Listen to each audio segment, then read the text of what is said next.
welcome to you to this. It's my absolute pleasure to host and chair the event tonight, this Women in Energy event. I'm Margie McCarthy, Director of Research and Policy Insights with SEAI. I'm really looking forward to the conversation with the panel and with the whole room. In SEAI, I co-chair with my colleague the Quality, Diversity, Inclusion Strategy and Committee Group. And we have a new strategy, so we'll talk a little bit about that later. But I've also worked through most of my career actually advocating for, in particular, younger girls and women in entering into this STEM pipeline at the earlier stage of that pipeline, but also through various activities in each of my roles have been involved in EDI. Before we start, just my quick health and safety, a very quick reminder to everyone that you might please silence your phones at this stage. We've got some really interesting conversation to have, so hopefully we can turn the phones off. And then in the unlikely event of an emergency, we'll no doubt calmly make our way to the entrance you came in. There's another exit here. At this start as well, I'd also like to thank the event sponsors, SEAI, and we have Michael Curran and Kevin Mitchell from SEAI here with us tonight at the back. And I'd also like to thank our own Paul Martin, who, a member of SEAI, has always been a big advocate and helping us to raise awareness of women in energy on this particular event. So thanks to Paul. So, a very big welcome to you all. This is an annual event which started to support women to connect in the energy sector. And I spoke a little bit about being involved in encouraging young people and in programs that supported young women and young girls into STEM. And certainly what came across in the very large tracts of evidence space that is there and the barriers that exist is around a sense of belonging. And that really, I think, regardless of whether I was talking about primary and post-primary education, it also strikes through. It doesn't matter your age or your career stage. That is something that's important across all of our careers. And that sense of belonging, I think, is something we're going to talk about a lot today. So over the years, many topics have been discussed at this event, but we're appropriately talking about networking. So how do you do it? Why do it? Is it important? Why is it important? And why is it sometimes really difficult? And to hear and listen to some of the experiences of our panel and hopefully learn some tips from them and also from you, because hopefully we'll have lots of engagement from the room tonight. This topic's really interesting for me because I've moved around a lot, I suppose, in terms of my career from different aspects and had to move networks a lot as well. And I'm really only a woman in energy for the last year and a half. And I have to say I've been feeling very welcome and really a big part already of this network. So thank you to people who have made me feel that way. But throughout my career, it's been a fantastic journey. And I've really enjoyed meeting people and making those connections. And I think I can safely say that it's my network, if that's what you call it, and I'll speak to that in a minute, that it's been essential for my journey to happen the way it happened, both for my survival and for me to thrive. And I think they're things that we can talk about with the panel. Recently, someone shared a definition of networking with me, and they said, networking is about creating and maintaining better relationships that add value to you and your organization.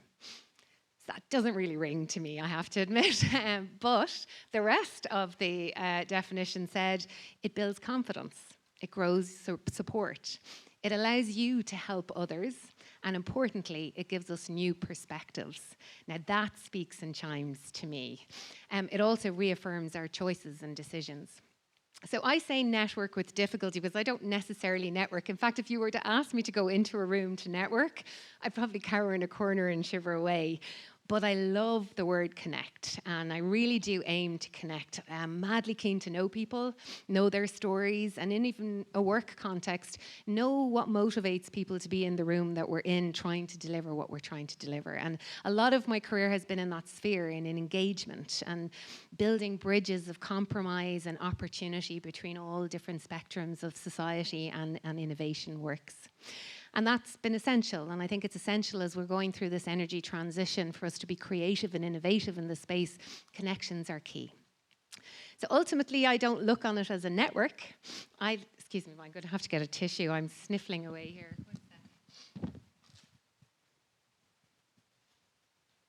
Save you my sniffles. No. So ultimately, I don't look on it as my network, but really the people in my professional life who'd go out on a limb for me and who I would aim to bring value to them also. And I think that's critically important. I want to do good things for good people. Certainly having connections like that has led to some amazing opportunities throughout my career, and they've been things like chairing this gender balance and STEM education group for the Department of Education. But I thought I'd talk about one quick rare opportunity, because we're going to talk about that in the panel. I co-produced 2 shows with Dara O'Brien in the National Concert Hall, 2 consecutive years. And that happened from going into an event, and Dara was there, and I went up and asked him, would he do a tweet for Science Week? The difference is I did do a bit of homework. I knew the interests that he had and what would drive him to get involved in Science Week. And from that blossomed. It took an awful lot to go up and ask him, to be honest, because he had a lot of people around him. But just spoke to him and got ideas. And it was such an amazing opportunity for me to co-produce a production with some BBC people. And most of the topics for those 2 shows were on climate. And so I suppose what I would say is often the time and effort that you put into being proactive in your network will play out in ways that you will never know. Like your name coming up in rooms that you're not even hearing it come up in. And that's something I think we'll talk to at the panel as well. So without further ado, I'm going to introduce, and this is quite interesting for me, because our first speaker, I'm absolutely delighted to introduce her, but she's my sister. And she would say I've elbowed into her space by coming involved in SEAI. She's been a long time, fantastic career in energy. Right since the early days when we were at home and Gemma got involved in electrical engineering, it was pretty obvious this is the sphere she was going to work in for the rest of her life. And she's really, formed a fantastic career. Now she's regional director and Dublin City's lead with Mott MacDonald. And a lot of her career, and I know from just observing this, a lot of her success in her career and her success for her organisation has been on the basis of her ability to build and maintain relationships across their client base. She's dynamic and energetic. This is stuff I would never say if it was just us in the room. But she really is. She's a solutions-driven person, and she's been involved across equality, diversity, and inclusion activities as well, and it's something that's very, very close to her heart. And Gemma's going to speak to us for a few moments on her career and her experiences of her network and some key tips, and then I'll introduce the rest of the panel. So thank you.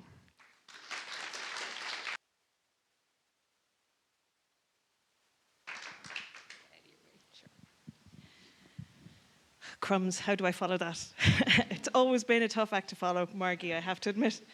Having been introduced as Margie's sister, I think I kind of feel the need to establish my credentials as a woman in energy. As Margie said, I graduated from UCC in electrical engineering, one of a class of 11 girls out of 60. We felt it was the dawn of a new era at the time. Maybe not. But on networking, when Margie asked me, I thought to myself, why me? Why, in the words of our great Linda Martin, why me? I suppose I'll always question my abilities, but I find all of us do that. So at this stage, I think I'm happy to share my experiences and some of my tips and what has worked well for me, what I've learned from bitter experience that doesn't work well for me, and some of the things that I really wish I could write back to my 21-year-old self and say, please don't do this. Wooed by the lure of the international in the name and the wonderful ideas of Caribbean islands that they sold in their recruitment drive, I joined ESB International straight out of college. They sent me as far as Finglas. I worked on that substation that we all pass on the M50 every day, and that my kids referred to for many years as the most romantic place on earth because it's where I met their daddy. From there, I spent some time. I joined Schneider Electric Ireland. Firstly, network in ESB. It was a wonderfully formative place to work as a graduate. It was a huge organisation, bigger even than it is today, and it was a hugely supportive place to respect your they really made it important that you understood what you were signing up to when you signed your name to a technical certificate or whatever else, but they were really supportive in making sure you got there. So I built a huge network across the energy sector in Ireland, across ESB, the transmission stations, the operations engineers, etc. But after 4 years, I moved into sales and marketing in an equipment supplier, Schneider Electric Ireland, and that was a whole different space from a networking perspective. They're a French-owned company. We supplied equipment at high voltage and medium voltage across ESB, ESB National Grid as it was at the time, now EirGrid, across industrial networks and medium voltage networks, but representing factories across many of which were in France, in different parts of France, in Metz in the north, Grenoble in the south, and across Italy, Genoa, fabulous week in Venice, I remember at one stage, Spain, the UK and the US. So for me, it meant it was a wonderful experience of multi-cultures and just got to know an awful lot of people. So from Schneider, I moved to, I had both my kids when I was in Schneider, and I got to a point where I decided I need to look at my career and how am I going to work, carve out some time for family time and still further my career, remain contributing to society and with my valued technical skills. So I looked at consulting engineering and found that I convinced myself that I could hold a portfolio that was maybe smaller than some others and work a shorter working week. But it meant at the time that I jumped sectors and, like Margie said, had to change networks and build a whole new network again. This time all around, it was mainly around water services, so local authorities, local contractors, managing different types of contracts again. So during my time in White Young Green and PH McCarthy as a consulting engineer, the environmental director came to me and he poached me for a particular project, but more on that a little bit later. I'm seeing Emma smiling at me at this stage. So I'm with Mott MacDonald since 2012. I joined their power and energy team, and we would have worked a lot with transmission reinforcements across with EirGrid, with providing technical support and advice, providing planning support and advice. Not only EirGrid, but also many renewable developers, etc. And my most recent one, which I nearly glossed over there for a moment, and one that I'm particularly proud of, is I led the consultant team responsible for and supporting EirGrid on the securing of onshore consents for the Celtic Interconnector, which we received last year, and I have to admit I'm very proud to have been involved in. So to answer Margie's question, is it important? Is networking important? And for me, I honestly believe it is very much so. It's very rare in my career that I haven't used my network, that my work hasn't benefited from collaboration, from feedback, from insights gained, from sharing of ideas and knowledge. So again, to what Margie was saying, why would we network? Firstly, it's always lovely to meet new people. It's to bring a more rounded perspective to your own worldview and to have a wider circle of people that you can call friends. It's heartwarming. But as my dad says, we're all social animals at heart. But I'm wondering, where's the business case? And I'd go back to that rounded worldview. I use my network most often when I'm shaping something, when it's tenuously formed, when I'm really not sure where to proceed and how to go forward on this.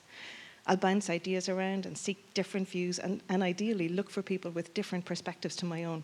And it's amazing what kind of a rounded view you can get and some of the questions that you would never have thought to have asked yourself. It's invaluable in my view in how you progress in your career.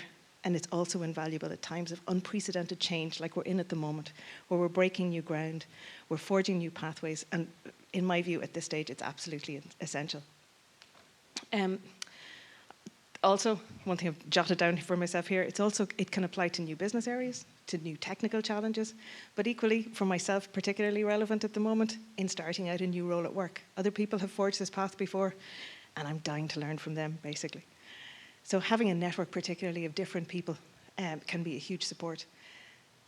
So how has my network been good for me? And this is where I'm going to smile at Emma again. Going back to that director who poached me from the water services team. Picture this for a moment. I've decided I'm going down to a part-time working week. I'm the only one in an organisation who's got a background in transmission and distribution. And I have an environmental director who is looking at a request for services that, in his eyes, is planning and environment. And I looked at the scope of services and I thought, this isn't planning and environment. It is partly, but it definitely needs the transmission input. So one person isn't going to do this. So Michael looked at me and he said, reach out and see who you find. Now, I did that, and it's the first time I ever felt I flexed my network. I reached out to pals, to former colleagues, to contacts and their contacts. And in my head, and the electrical engineer is coming out here, tenuous links started to establish, and the domino effect goes far farther than you imagine it will. People you've worked with, people who worked with you and who valued your input on previous work now suddenly can do something for you in return. We ended up pulling together a quality partnership, a very, very fantastic team, and we managed to convince EirGrid and NIE that we were the key team and we were the right team to go forward with this, despite the fact that we had never worked with them before, which was, I felt, nice, certainly very satisfying at that stage. In Mott MacDonald as well, I have the privilege to work with many world-leading experts, technical experts in their field, whose knowledge is both wide-ranging and in demand from across the organisation. Where we've got a client study where I think their input would be valuable, I find sometimes I'm fearful to pick up the phone because their time is valuable and I'm not the only one in the request, in their in-tray effectively. One of the key things I learned through my career is make it easy for them to engage. Give them the context, make it clear what your ask is, and make it clear also what it is you're seeking from them, but don't close it so that they are open to asking the questions that you haven't thought of. This morning, another anecdote I thought would be illustrative on a networking session was, this morning I had a colleague reach out to me. I mentioned I was doing this here today and we both laughed at the question, is it easy? Is this something that comes naturally to you? And both of us said, no, you don't go into a room with a whole lot of people you don't know and say, I'm going to say hello to everyone. As Margie says, the connect is the main thing, but to use the word network, that sounds very mercenary. The funny thing was, he reached out because he was going to be here today. Through the conversation, which was only about 10 minutes long, light bulbs started to appear in both our landscapes. Different things that we could do together in different ways that both of us could achieve something, mutual benefits to both of us. It was a wonderful conversation, and as I say, it was 15 minutes, and it might easily not have happened. So, the last one I want to say about networks, before I get on to a couple of tips that I promised I would do. Networks like this one have also been fabulous for me. I was recently at another Women in Energy event, and the one thing that I thought was striking about it was that we constantly looked, in that particular case, we looked at the issues facing the sector. And what was remarkable about the event is that we didn't once talk about the fact that we were largely women at the event, which is unusual for most of us, I'd imagine. The thing is, I think it was wonderful and it was refreshing, but as well as that, we are in the minority. There's many a time I've been in a meeting where I'm the only female in the room, and there are sometimes lessons that we can share and learn from each other. Sometimes lessons that have been hard learned because of perceptions of us because we're women, and I think this is something we can help each other with. While it was refreshing that day to focus on the issues in the sector, let's not forget that link that we have and make connections here that'll really help each other. So, I'm going to just give me 2 seconds. Some of the tips that I thought of. Is it difficult? Yes, it can be. But some of the things that I've learned is, firstly, recognize the power of your network. I've given you a few examples of where it's been useful for me. Your network is your family. They're your friends, your business contacts, your college mates, your friends' friends, their contacts. You know, I had a colleague say to me a number of years ago, networking is not that difficult. This is a guy who would be very strong and we'd see as a good networker. He says he has never cold called anyone. That 6 degrees of separation, you know, you have a link somewhere, basically. I've also often been asked, should I map my network? And I find it a very difficult thing to do because I think, in theory, it can be quite a tenuous thing. And really, I've only ever done it if I'm looking at something specific and I'm looking to make a particular link. The other thing is that what I mentioned earlier, the domino effect. You know, that 6 degrees of separation, it's not that far away.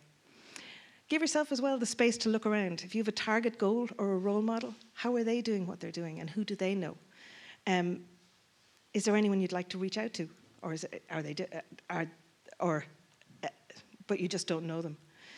The other one is, and I know it sounds silly, attend events. You're here already.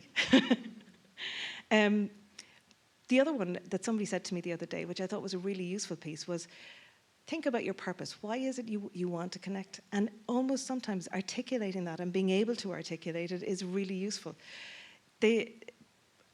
Another that somebody said to me recently is when you're thinking of your network, it's in lots of ways, and I think Margie referenced this earlier, it's what you can do for them and how you can make those connections. Together we'll do an awful lot more than any one of us can do individually.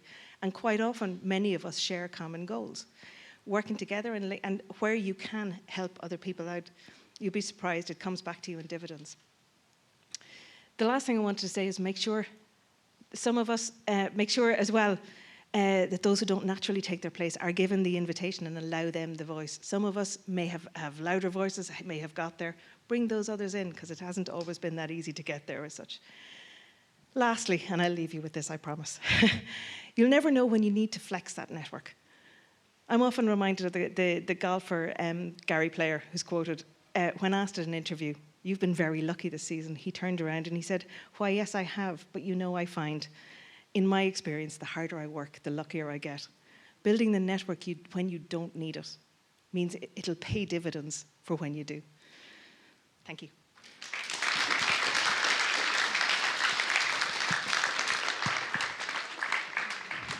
Thanks a million, Gemma. I'm actually going to ask you to stay up here in these seats. Thanks a million.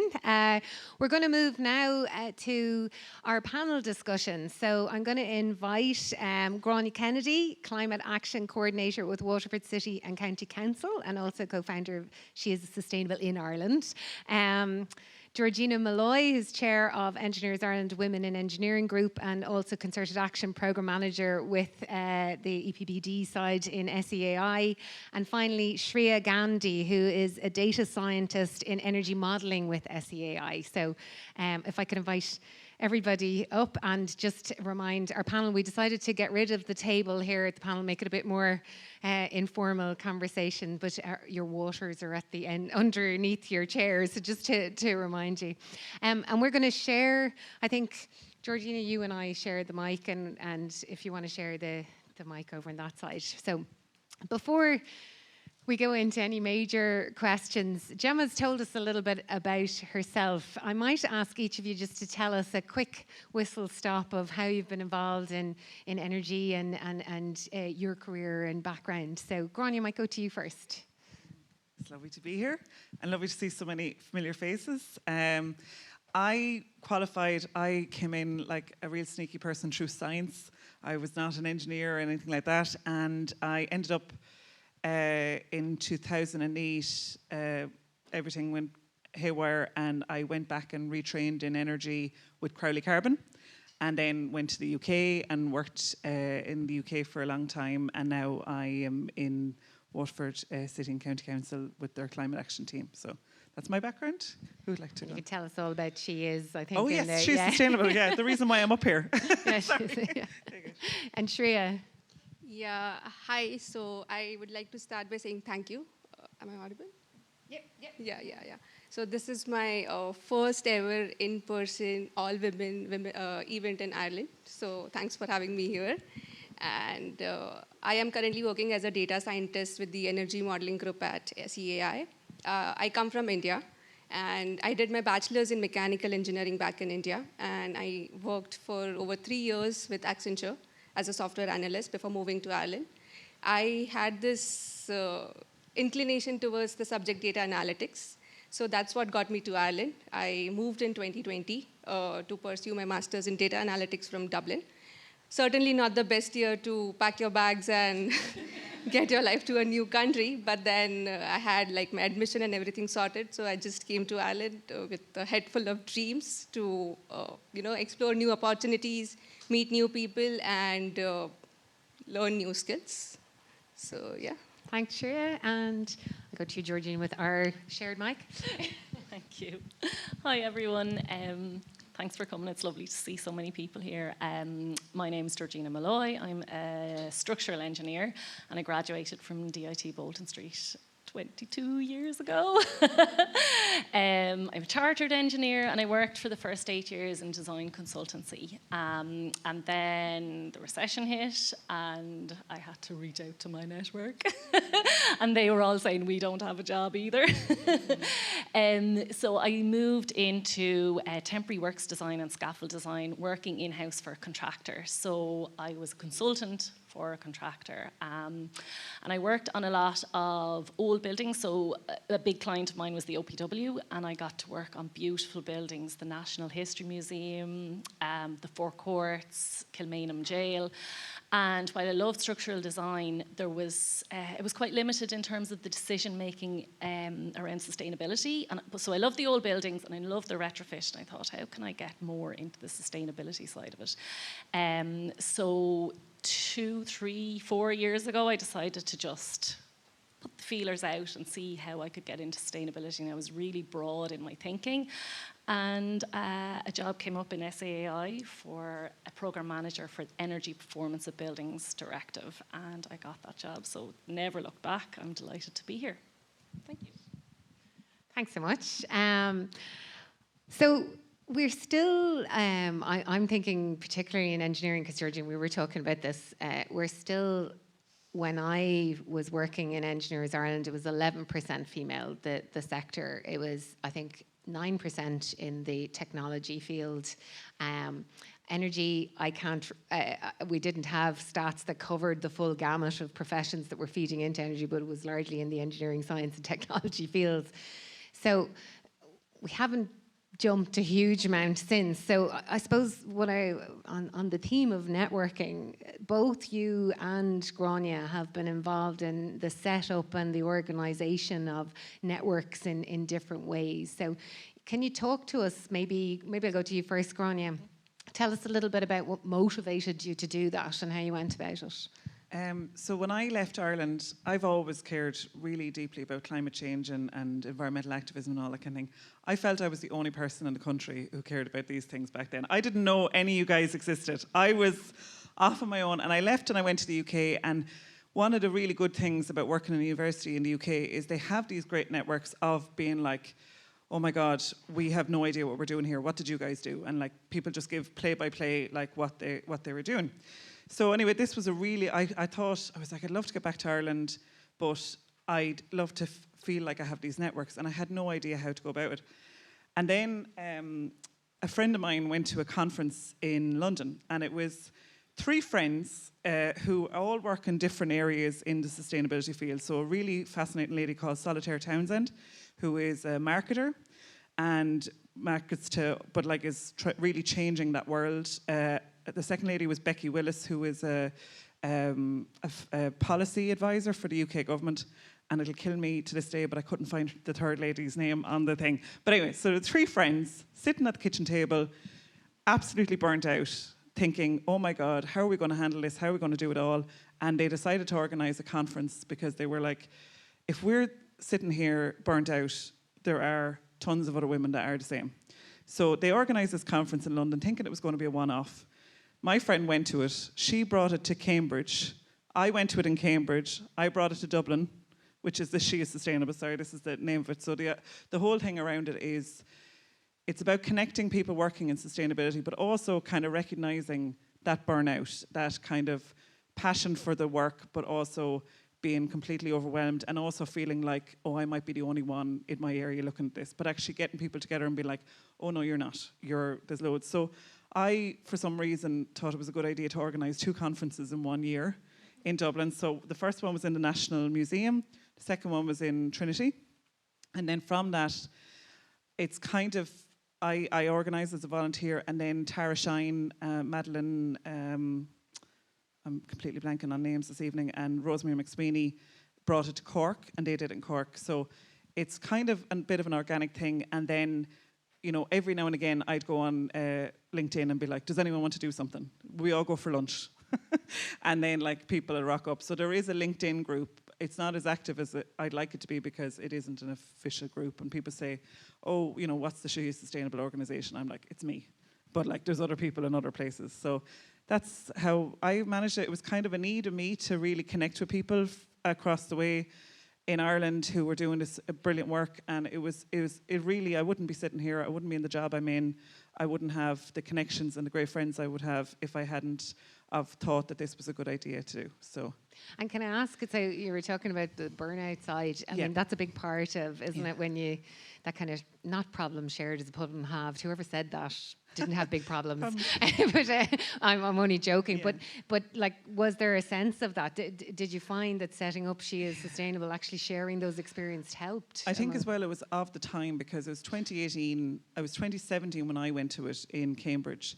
And it was this lovely feeling of being like, oh, I'm not absolutely mad. Like, there's other people who feel this way about it. And even just being in a room of being like, oh, I feel this way about it. I feel like I'm always kind of, I'm passionate about my work. I want to do everything, but then I still need to take care of myself. It was even just knowing that other people felt that way. That was enough. And then we got on to stuff like, you kind of, managing teams, or like looking at how to do research or different things like that. We ended up here actually. Did anyone go to the She Is Sustainable conference here? No shame if you didn't. No? Okay, so obviously I was really bad at marketing. But like we had our speakers in Ireland were a wonderful lady called Laura Costello, who was a marketer. And again, like people still say to me, oh my God, she like really changed how I see things that day. Then we had Ian Launa, who was always excellent at things. Tara Shine was one of our speakers. The people from Cool Planet. So there was a real mix. And then we had the Rediscovery Centre, Recreate, all these kind of really cool people that you're like, oh, I really like that they're there and they're doing that, and that they could stand up and say what they were doing, and then you could kind of connect with them. And yeah, it's been a really good experience, and I'm not saying to everyone to organise 2 conferences in 1 year, but I will get around to organising another one. I will. And anyone in the southeast, I do have plans for Waterford and Wexford and Kilkenny, so they can hang out. Thank you. Georgina, you've been doing similar in Engineers Ireland, now chairing the Women's Network. And,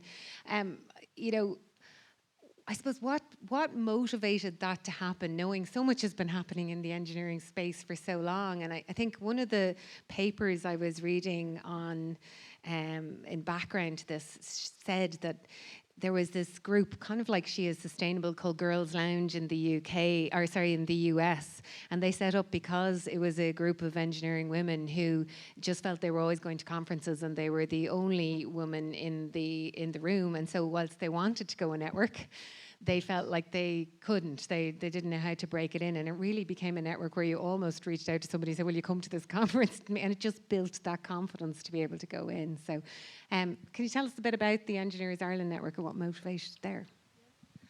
Yeah, I mean, similar for me. In 2017, I emailed Engineers Ireland and said, is there a women's group? I knew there wasn't a women's group. I said, can we have a women's group?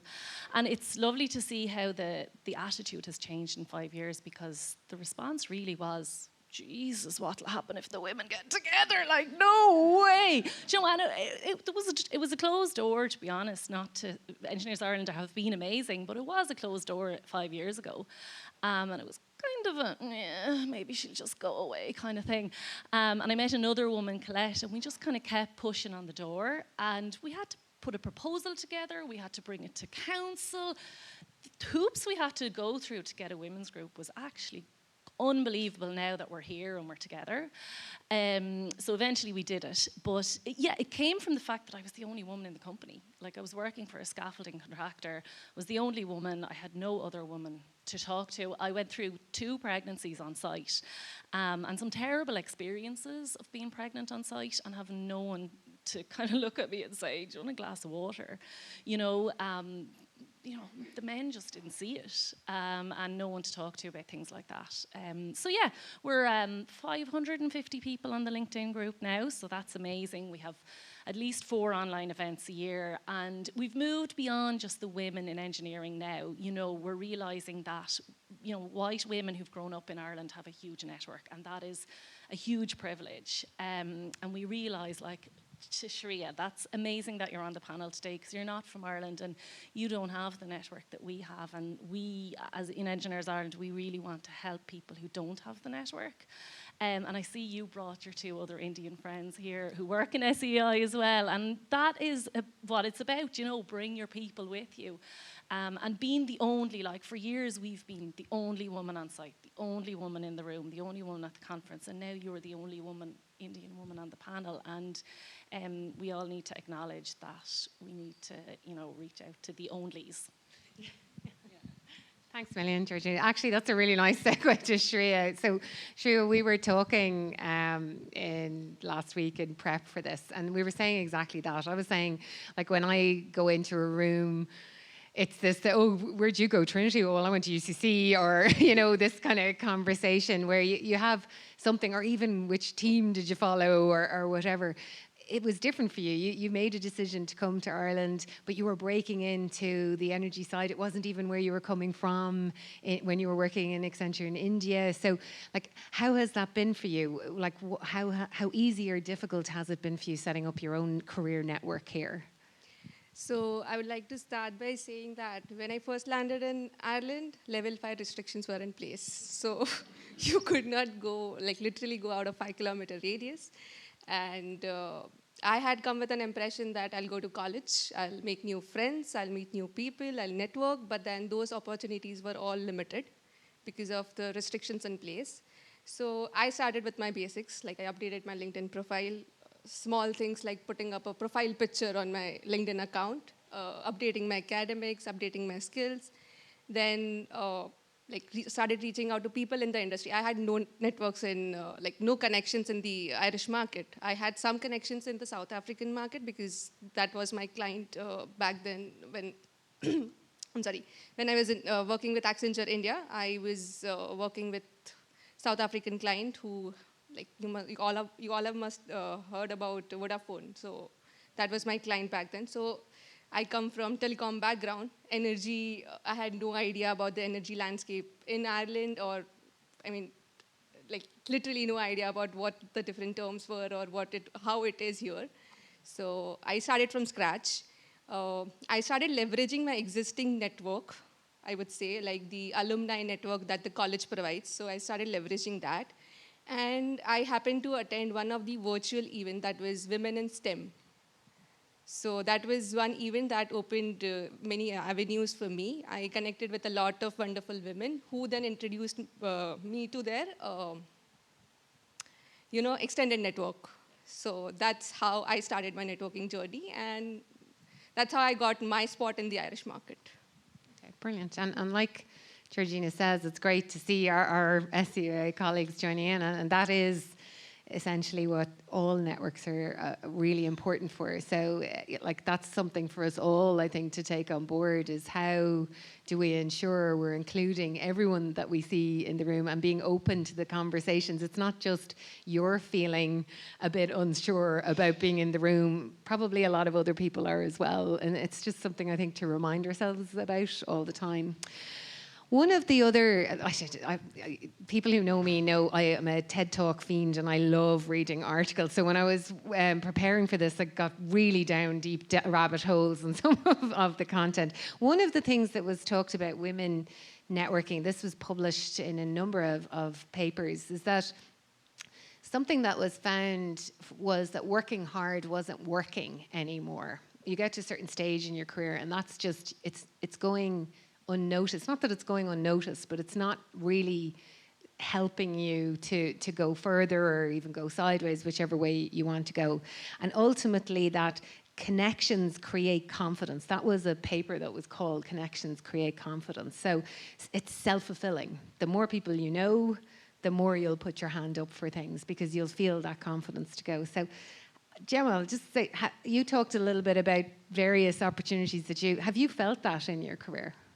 Definitely, and in fact, it's funny, being the minority in the room, again, I'm just thinking back to a very early stage in my career where I found, and it's funny because I've always had the view that you don't, when you walk into a room, you assume you will be taken at face value, you assume there will not be discrimination, and you assume that you'll be treated fairly. And my view has always been, set the bar you don't go in expecting anything else.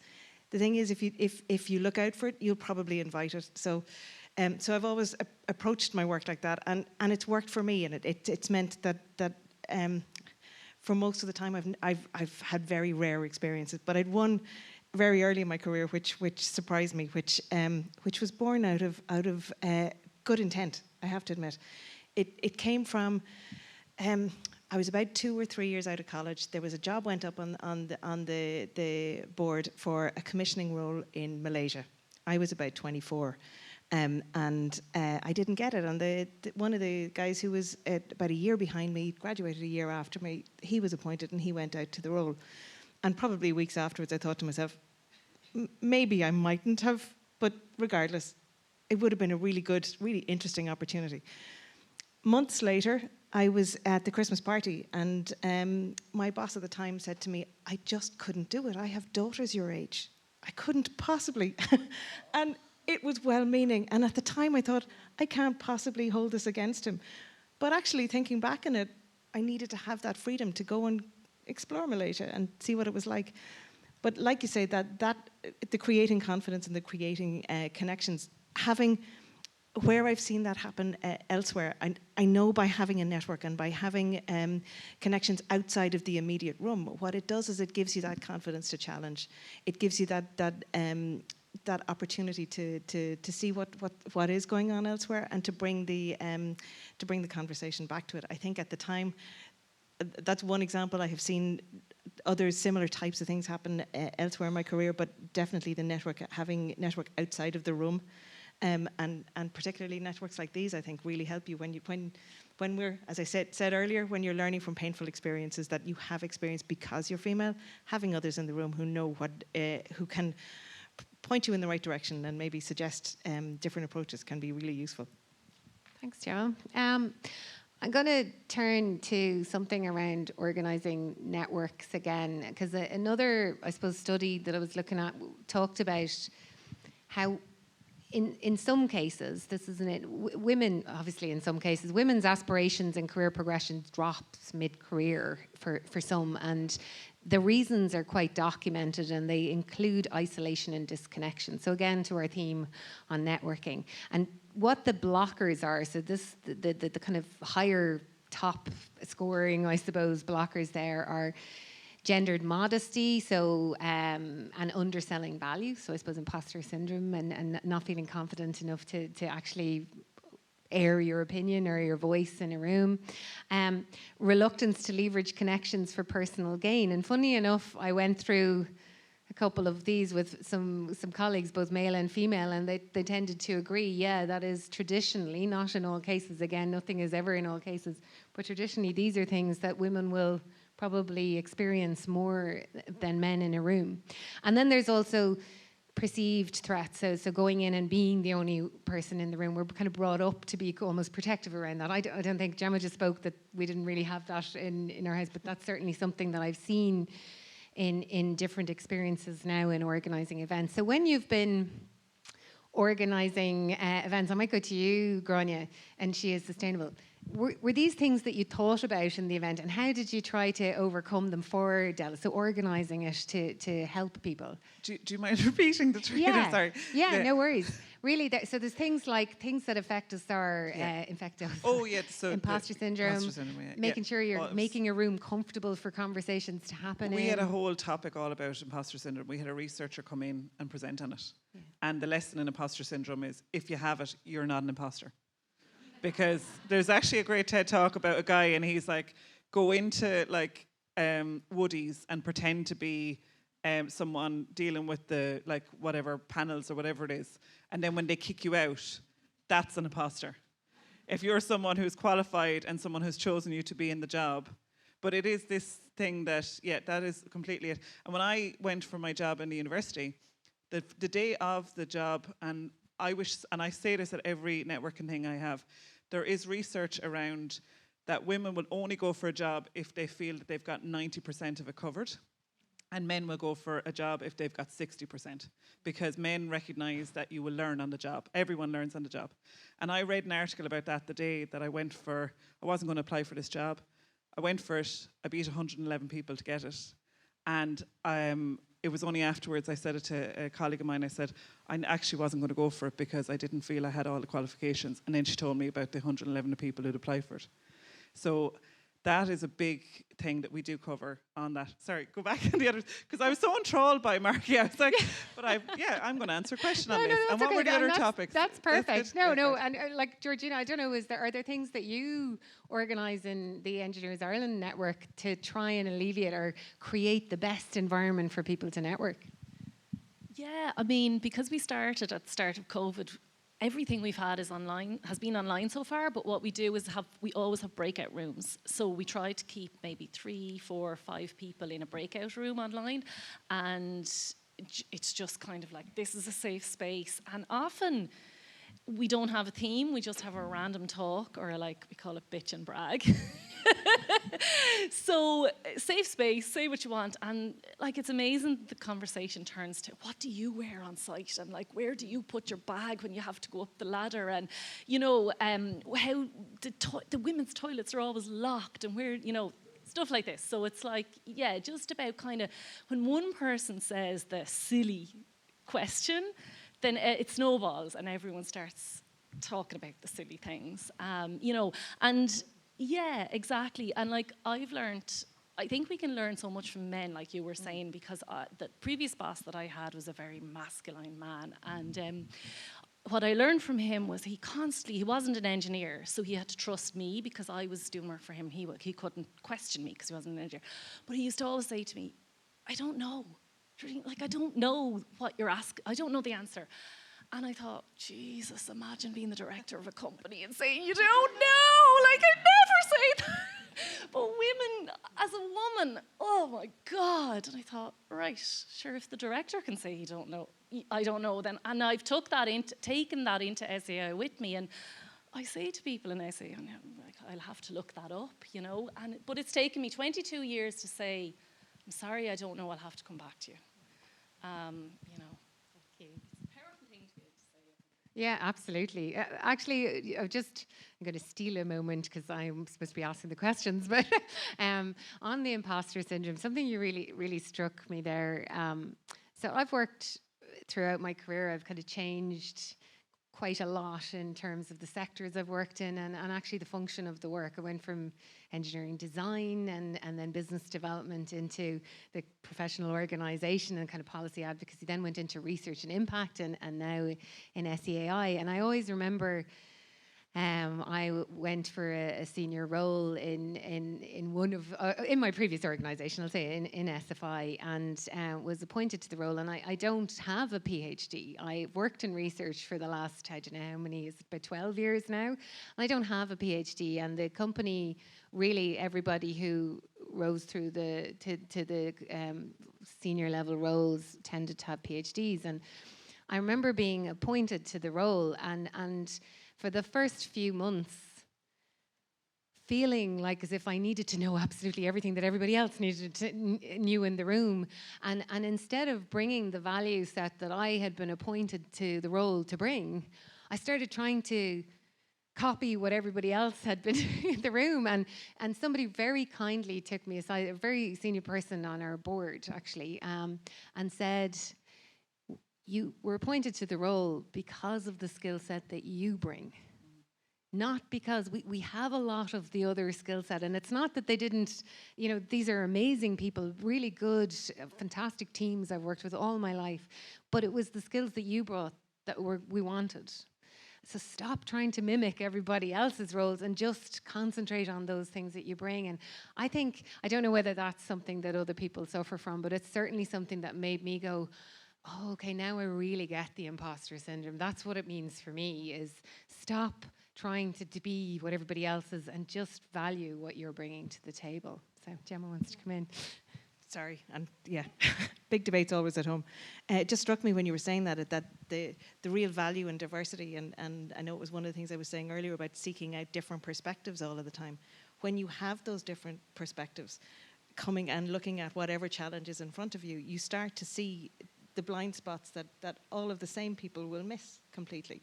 And certainly in that situation, I remember you talking about that, the value you brought was entirely different to the technical views, and they may have been very technical views, but they were seeing to a degree a 2D view of the issue or the challenges at hand. Whereas what you brought was very much quite a different and quite an absolutely alternative perspective, which gives that rounded view.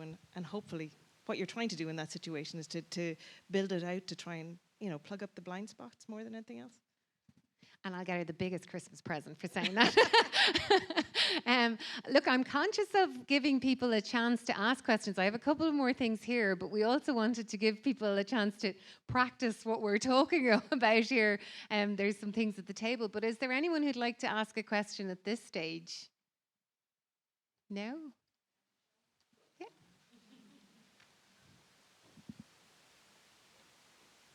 Because otherwise I'll just keep asking, you know me. Hi, I'm Louise Campion from SEAI. I work in international energy research. Thanks so much to the panel. You're absolutely fascinating, and I'm fangirling here in the corner. Margie, you talked about a piece of research that was done that spoke about how connections build confidence. And because we're putting a few different perspectives and different lenses on the day, I'm wondering if you have any reflections about how that might be an enabler or a point of fear for someone who's maybe neurodivergent and finds quite difficult to network. It can be quite something to fear to say, I'm not going to be able to progress in my career, even no matter how hard I'm working, if I can't build my network. Have you any tips for someone who might find it a little bit more challenging to engage in that area? Well, I can give a perspective if others have a perspective. Thanks, Louise. I can't see you because I'm sitting. Hi. I thought it was really interesting in SEAI on International Women's Day. We had a couple of speakers in, and they spoke about all different aspects of. One question I asked was, I found I actually cried when Jacinda Ardern stood down, and I had great time for the fact that she did it, and I recognise that argument. But then very soon afterwards, Nicola Sturgeon announced it, and I just was frustrated that we can't design a system that values the types of leaders. And those two are women. There are other leaders who are men that I also really value, but that empathetic leadership that stays in, that will stay the course. And I know they've stayed the course. I'm not questioning that, but it's a system change.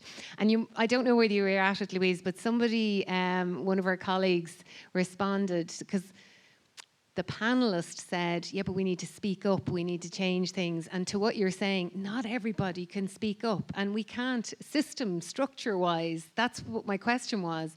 Why do we expect people to change? It's the system that should change.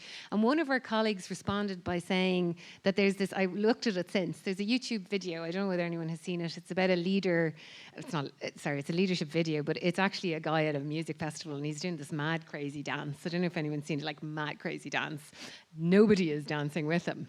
And eventually some other guy comes along and he starts doing the mad crazy dance, and suddenly there's two people, and then all of a sudden the person who was videoing in the first place saying, oh my God, look at the crazy guy dancing, said, will we join?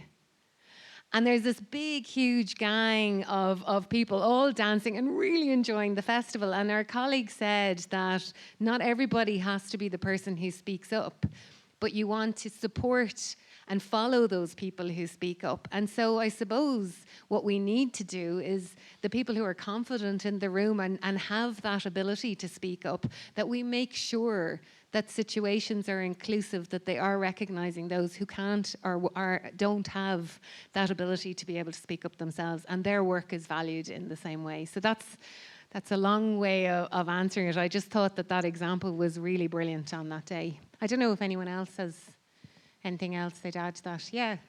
Sorry, go on, yeah. I feel even, and I hate that word network, it's actually just being genuine and being interested in people, right? And I think the more that more people are open and genuine and feel that they can have those chats with people, and this is just might be my impression as someone who's tried to do this networking, I feel that it's widening up, and it's not a certain type of person who will thrive now in this. And I think the more things open up and the more people are being genuine and they are connecting for a good reason, I think that will open things up because who wants to be that person walking in like, you know, really just bamboozling people and like nearly knocking them over to be like, hey, you know, whatever it is, like it's, you know, I'm talking to you to get something from you so I can get, you know, we get something from people, but we get it naturally. You know, we make a connection with someone. We might make a connection with someone today that we're like, oh, I just find them really interesting. We may never use that in a professional setting, but it's still a valid connection. So hopefully as more and more things widen out, I think that'll leave more room. And I'd love, as someone who is trying to organise a network, like if people feel challenges that way, like I'd love to hear from people like what they feel might work. You know, it might be smaller groups. It might be, you know, my favourite thing in the world to do, and this is a bit strange, complimenting strangers is one. Secondly is introducing people you just think are cool, right? Do you know Ted Lasso? Anyone else a fan of Ted Lasso? And every time he introduces anyone, he goes, congratulations, you've met another cool person. Like, so even as a challenge tonight, you know, in the next few weeks, if you know someone who's cool and you think they're interesting and you're like, oh, I'd like, you know, I think that person would get on. Just even pop them an email and say, I think you'd get on. You know, and I think, I'm not sure, but most people I imagine could manage that. You know, and that everyone benefits from that. Yeah, Sorry. Gemma, thanks, Gráinne. Don't mean to grab the mic.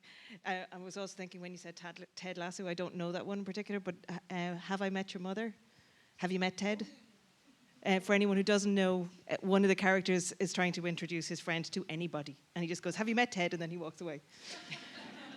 Anyway, that wasn't what the reason why I interjected was, it just struck me as we're talking here, very few of us seem to be comfortable with the word network in terms of actively doing it. And I think you'd mentioned it at the outset, Margie, and you're saying the same. It feels really mercenary, and that in itself can be an obstacle to creating those connections. One of the things that I've always felt that we really need to reframe our thinking, and we're coming into like-minded people in here, interesting people, and making those new connections. And I think, as well as that, thinking how you can help achieve common objectives. Sometimes we think maybe speaking as women who are trying to make sure that we're increasing the gender balance or improving the gender balance at senior levels in our organisations. Oh, she's doing it for herself. She just wants to be CEO. You know, that's not necessarily my objective, but I certainly want to make sure that my two kids, my two daughters, have every opportunity in life. And it's not just for them, it's for all of us. And I think when we try to reframe it like that, maybe it'll take away that bad taste a little bit. Thank you. Is there another question? Yep. Just stand up so you can see me. I was really inspired by all the great networks that you guys kind of independently have, and I'm an architect in commercial fit out, and we're really kind of keen to, I'm kind of jealous of you, Georgina, with your engineering network. And I was just thinking that maybe it'd be great just to, get tips, I suppose, on what groups are out there, or maybe even share afterwards, networking groups that you'd recommend joining, because, I suppose people are from different backgrounds and there could be great crossovers, interdisciplinary crossovers that, I know from my experience in the construction industry that it's typically male dominated, and, trying to make contacts and networking can be just that bit harder. So, it's amazing being here today, seeing so many women in this industry, but it would be great, maybe to share some great groups to join and be a part of, maybe even afterwards. Yeah, I think at the end I was going to say actually that the Women in Energy Network, now that we've launched the EDI strategy in SEAI, will be reinvigorating what we're doing, and we'll be reaching out to all stakeholders to kind of gather ideas for that. But certainly I think it would be easy enough for us to follow up afterwards, wouldn't it? With any ideas that come from the panel. So yeah, we'll certainly do that. Yeah, Ruth. If I can take the opportunity just to say, the Women in Energy LinkedIn group, there's a little link on the pages there. So as a way of just connecting on this and the way to share the learnings and follow-ups and other conversations, that's a good place to start. So we'll start there, and when we reinvigorate, we'll be able to get in contact with you all. Good evening, everyone. Sorry, apologies to step in here. I suppose from the point of view of SEAI, and thanks again for the invite to sponsor, SEAI have a group called WIBSI. So again, it is an event that I feel from a point of view it's brilliant. It's absolutely brilliant. Delighted as well, our CEO has travelled over from London with Carter, who spoke last year. So, but we are guilty. I'm in the construction industry 25 years. We were having events. We had a golf day, 125 men. We had a lunch recently, 500. I think it was probably 80%, 20%. So the group set up WIBSI in Ireland, Mona and Laura, and we had an event in, I suppose it was probably like November, and it was a cinema night. And it was basically the women in engineering, or not just women in engineering, because that whole diversity and making sure that inclusion and everything else. But I've never seen so much popcorn and cocktails drank in one night. No, the film was I suppose it was the Banshees of Inisheer.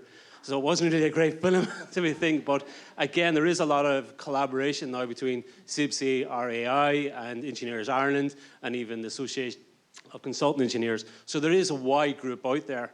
And I'm delighted again to be here, and thanks again, and really enjoy the evening. Thank you. Thanks so much, Michael. Thank you.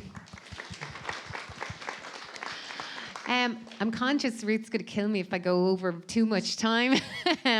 So I was going to ask a question about those rare opportunities, if I can, because I was going to ask for one tip as well. But really quickly, I mentioned Dara O'Brien, if you can keep it a tight answer. I mentioned that Dara O'Brien, there's loads of examples I could have given, but I just couldn't believe that actually happened, and it was such an amazing experience working with the group. Is there any game-changing story that you'd like to share about your network? What about you, Shreya? Is there any game changer in there? I think I would agree with you when you said you did your research before going to meet that person. So similar thing happened with me. I was looking out for internships, so I just did my homework, you can say. I went on to that person's LinkedIn profile, checked what the interests were, like other than the projects that he was working on, but in general what his interests were. And then when I was talking to that person, I started the conversation on a more welcoming note rather than just shooting that, okay, I am looking for an internship and can you please help? So like I ended up getting 2 internships after that, one after the other, and yeah, so that was a game changer. As a student, yes, that was a game-changing moment for me. It's slightly similar actually to yourself that I know I shouldn't use this term, but I stalk people on LinkedIn, and I know I've stalked Group Buggy. You did, and yeah, I definitely did, right? But I had this realization. I was like, if I want to have this career, I want to meet the people who are already doing it slightly ahead of me. And I read about this woman, actually, and she was involved in She Is Sustainable. Her name is Penny Walker, wonderful person. If anyone's involved in facilitation, she's a great person. But I kind of stalked her on LinkedIn. And then we became kind of friendly, and she does coaching and different things. But then through that, I found out that she did a thing called sustainable stand-up, where you learn how to do comedy, but you do it around environmental topics, which doesn't sound funny, but it is. So through her, I kind of went to her to find like kind of a guidance through, and exactly as you said, I done my homework, but then through her, she completely introduced me to this whole other world. And I think that was a really good experience. Brilliant. Thanks, Carney. Gemma? For me, it's just a little different. The example I was thinking of was more, I think we have a tendency sometimes to think of our networks as specific areas. So the professional network and who you know at work, and only knowing them in a work setting. And I suppose we were looking at raising awareness internally for some design aspects that were related to accessibility. And seeking experts in the field and design specialists and all that kind of thing. When the little light bulb went on, which afterwards I felt very bad that it had taken so long to do so, but a good friend of ours and a former housemate of mine is in a wheelchair and has been in a wheelchair all his life and is now in Irish Wheelchair Association. And it took me a little while for those dominoes to land. But no, John was absolutely fabulous, and for anybody who has any queries on that area, I can highly recommend him. He's brilliant in webinars, and he's fabulous at introducing the accessibility best practice guidelines. But that for me was that making that link between the personal networks and the friends and pals, and that, I suppose, just realising that your network is far more than just those people you know at work. Thanks, Gemma. Georgina? Yeah, LinkedIn is amazing for the network, and yeah, I'm a bit of a stalker as well. But I don't know how it happened, but last year I commented on trans, there was a trans rights post or something, and I commented on, and then something about, it snowballed into like trans women in engineering and all this kind of stuff, and I thought it was just, we're just commenting. And then this trans woman commented, or like sent me a message, said, I'll speak at your next event. And I was like, oh my God, like now I have to organise a trans women in engineering event. And, I just didn't feel able with the language and da-da-da. Anyway, I reached out to a gay man and a lesbian woman that I know who are engineers. And I said to them, will you help me with the terminology and that? So we hosted an event and invited the trans woman who works in the property market in the UK and is quite high up there. And she was born a boy and knew from age 4 that she should have been a girl, and spent her whole life and then transitioned when she was 60. And she shared her whole story with us, and it was completely amazing. And we asked her, what about working in engineering and property and stuff after transitioning? And she said that the only comment she got was, you were hard to deal with as a man. What are you going to be like to deal with as a woman? So yeah, that was a really unique networking opportunity for me, and just happened through LinkedIn. AI is a bit scary, but it's great because the more you link with different people, the more LinkedIn makes you link with them. So yeah, I think use it. Yeah. Thank you. And I have to say, I tuned in. Georgina made me aware of that session. I don't know if it's recorded. Is it? I think so. I'd highly recommend it. This person, I can't remember her name, Gaynor, was so genuine and open about the situation. And I think from what you were saying, when you were asked to organise it, you were like, oh, am I going to get the language right? And I think that's the fear for a lot of us in inclusion areas and themes. And this Gaynor just completely wiped all that away. It really gave, even I was only tuning in online, and just made me feel so much more confident to have that conversation. Now, I'm not going to go back to you all and ask you for your top tip, but I would ask you, as part of the questions, that you might consider maybe sharing with each other your top tips of what works for you and what doesn't. Ruth is bumping in. Yeah. When we're finished in here, we still have more wine and there's food being served outside. So we really want you to stay around and network, or connect, whatever wine works for you. But it is here, and we're here for a little while yet. So we hope to test you all and see what you were listening into. So thanks very much. Thanks. I thought I'd forgotten something critical, and that is critical. So if I could, first of all, ask you to give a round of applause to our panel.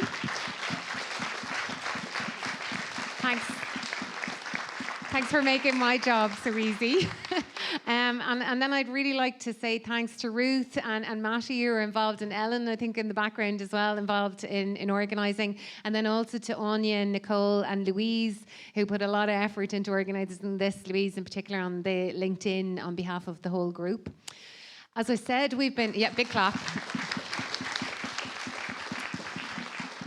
As I said, we've been working on our EDI, or Equality, Diversity and Inclusion Strategy in the SEAI. So we've just started on that new pathway, and we will be reaching out to stakeholders on the Women in Energy network and trying to understand what will be useful and meaningful. And I think we've got a lot of tips here as well from the conversation.